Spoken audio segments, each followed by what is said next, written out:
Formula One looks neat on TV, but in real life, it's a playground for insanity.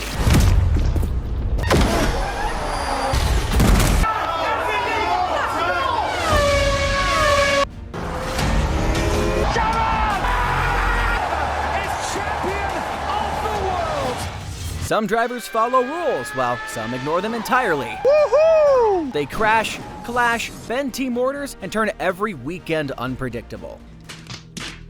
One moment, everything is low-key chill. The next, the sport is upside down while officials are panicking to keep up.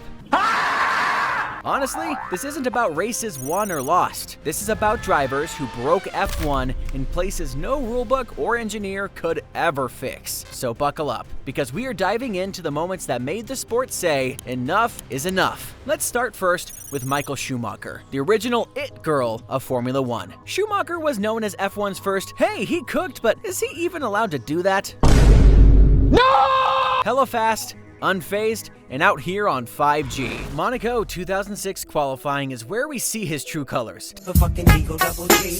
Tight track, zero overtakes, and Schumacher being the absolute genius he is, knowing that pole position is basically a free win.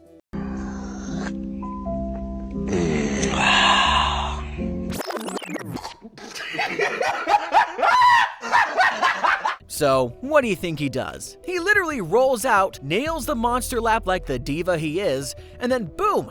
Parks his Ferrari at Rascas like a reverse gear is some kind of makeup step he's never heard of. Then you see yellow flags everywhere. Everyone behind him looks as done as you are when your mom asks you to do something when she has your siblings literally in front of her. Frustrating. You want to see what Ferrari says? The usual ops car problem. What else would they say? They're known to be problematic. As most sane people do nowadays, the paddock crashes out, like a couple of teenagers fresh on testosterone saying, man, be for real, this ain't your first day. Okay. The poor stewards look like the innocent kids who got bullied on the first day of school. Okay. Schumacher gets sent back to the end of the line while the entirety of Monaco erupts in madness. I only see my goal. And Formula One learns the most awaited lesson. If you leave a gap, Michael Schumacher will snatch it in milliseconds. And once you've seen Schumacher do that, you'll start realizing F1 isn't just racing, it's personalities with steering wheels. I don't believe in failure. Now slides in the absolute GOAT of Formula One.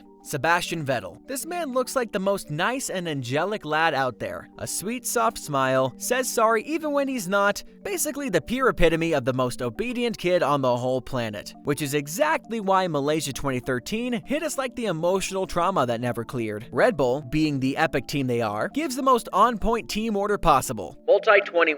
Which basically means Vettel stays behind Webber. Low-key, easy peasy, right? So, Sebastian Vettel, the golden boy he is, hears this message, brains it, and does the exact opposite. Psych! He whips past Webber aggressively, like your girlfriend does when she's clearly mad at you for something you didn't even know you did. Webber is pissed. It's only a game. Why you have to be mad? And the team looks like divorced parents pretending everything is fine when it clearly isn't.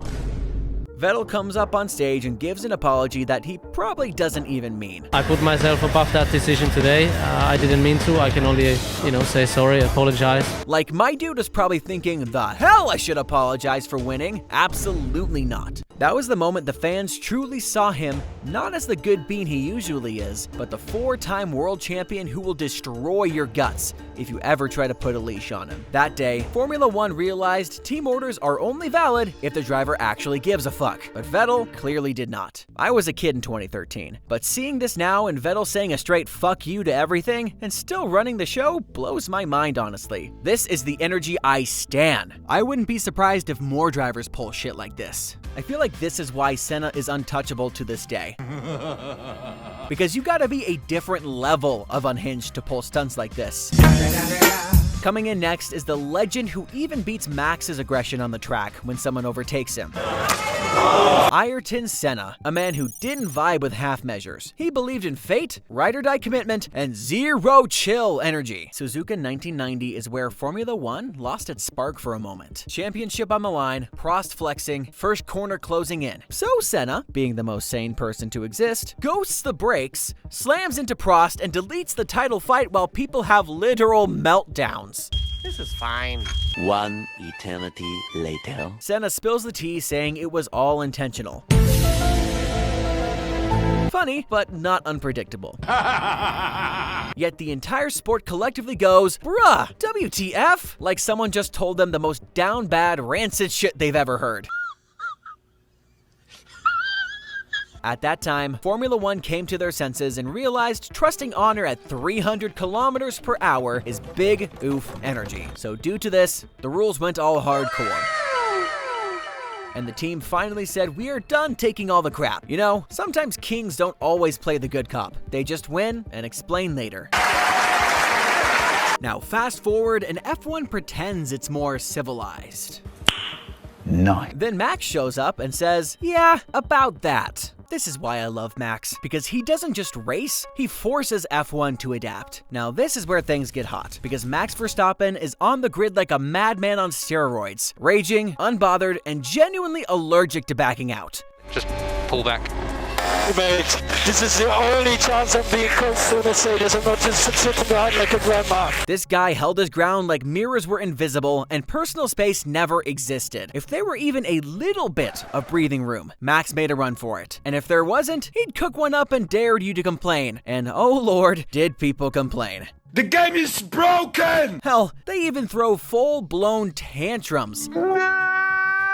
And the FIA just watched like, meh, let's see where this goes. Joke's on them because it flew right towards the rule changes. The driving standards were rewritten because Max kept asking, is this even illegal? Like, dude, we get it. You have unresolved childhood trauma, but chill. Daddy, chill. Then came Abu Dhabi 2021. Yikes. Radios were screaming, fans fighting like people on a Friday 11/11 sale, Max wins like the main character he is while Lewis loses. Felt sad for the dude for a moment. But anyways, reality glitches and the FIA starts scrambling like it's the end of the world. Max didn't do anything cheeky, he just called out Formula One for having a weak system. Formula One barely held itself together that day, silently praying for Max's downfall. Well, it sucks to be them, because the chances of that happening is almost the same as the chance of Lance Stroll becoming the world champion. And while Max breaks the rulebook with aggression, Lewis breaks people's spirits by being calm in pure chaos. Lewis did it again. Alright, so hold your horses because we are diving into the too hot to handle zone with the one and only Lewis Hamilton and the German Grand Prix. A race that feels like watching the news when your dad refuses to change the channel. Annoying and punishing. No, God! Hockenheim, in what should have been a perfect Sunday, Hamilton turned peak dominance into pure insanity. He started 14th. Things got messy, strategies got yeeted, a safety car popped out of nowhere, and suddenly, the lead was up for grabs.